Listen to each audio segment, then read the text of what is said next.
Well, good morning. It's a beautiful morning here. It's about 24 degrees.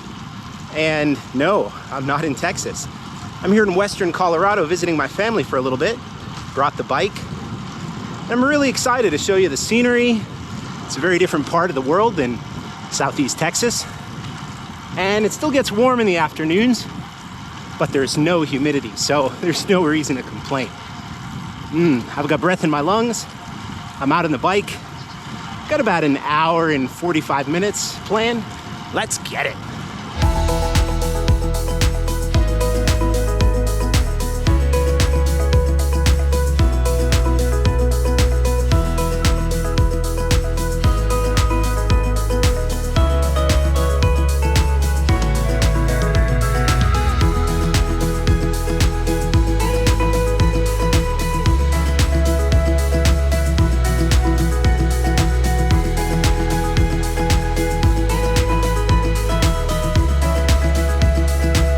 So I'm in a part of Colorado known as the Grand Valley, where there's a beautiful mix of lush green fields with crops like corn and wheat. And then there's desert, just barren, nothing at all. A lot of sand and rocks. And then there's climbs. It's pretty awesome compared to Southeast Texas, where I live. No climbs there pretty much. So yeah, it's a really cool mix. What keeps this valley so lush and green is the Colorado River. It just flows right through here. Then it's used to irrigate all these fields. So a lot of farming going on here, a lot of fruit growing. It's a really beautiful part of the country.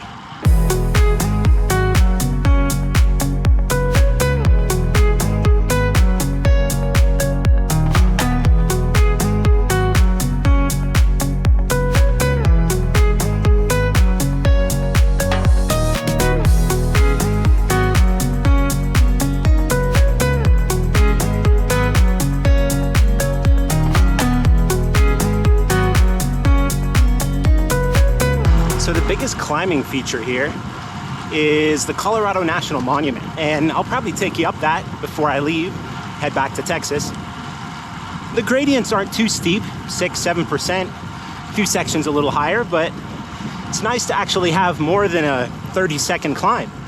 There's an east side and a west side climb. Let's see, I think the east side is a little bit harder. I think the west side is not too bad. It's about 20-25 minutes up to the first kind of major stopping point, like a visitor center. But yeah, super nice to have some climbs. Looking forward to going up them.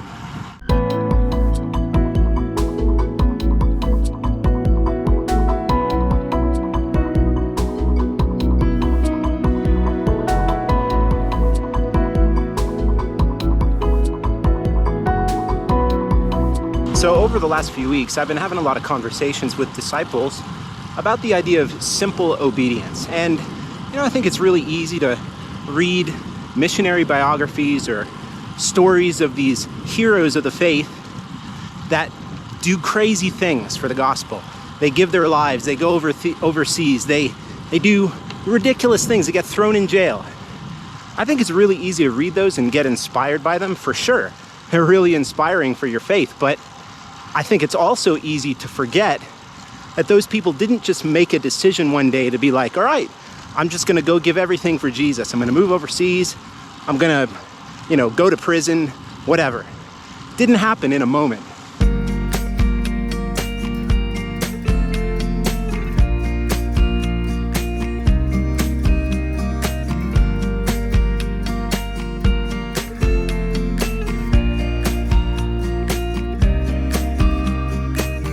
Now, that decision they made that got their blood spilled or got them thrown in prison was made thousands of times in the years and even decades prior to that, when they sought to obey Jesus, especially when no one was looking.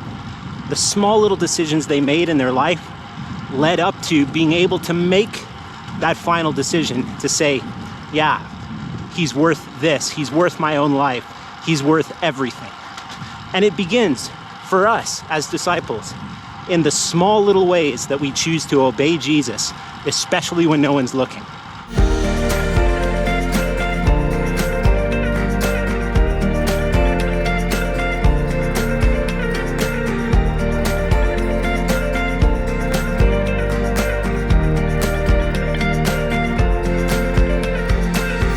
talking about those moments when you choose to do the right and the honest thing, even if no one sees. Or those moments when someone wrongs you and says something a little nasty and you choose to forgive them instead of hold it against them. Or you go out of your way to serve people and not look for recognition for it. I'm talking about those little decisions we make with God's eyes in view, knowing He sees and He knows and He rewards. Like, that's what this is all about. Those are the kinds of decisions, I mean, that get these men and women to the place where they're able to make the decision that says, okay, I'm giving everything. Because they've made the decision thousands and thousands of times in secret, especially when no one's looking. So friends, let me leave you and me with that challenge today, that we take seriously the little moments, these little decisions throughout our day to actually obey Jesus. This is what it means to be a disciple, that we take His word seriously, where He says, you know, your Father who sees in secret, He will reward you openly. So if this has been encouraging, leave me a comment down below. I'd love to hear from you. Like and subscribe, and I'll see you all in the next one.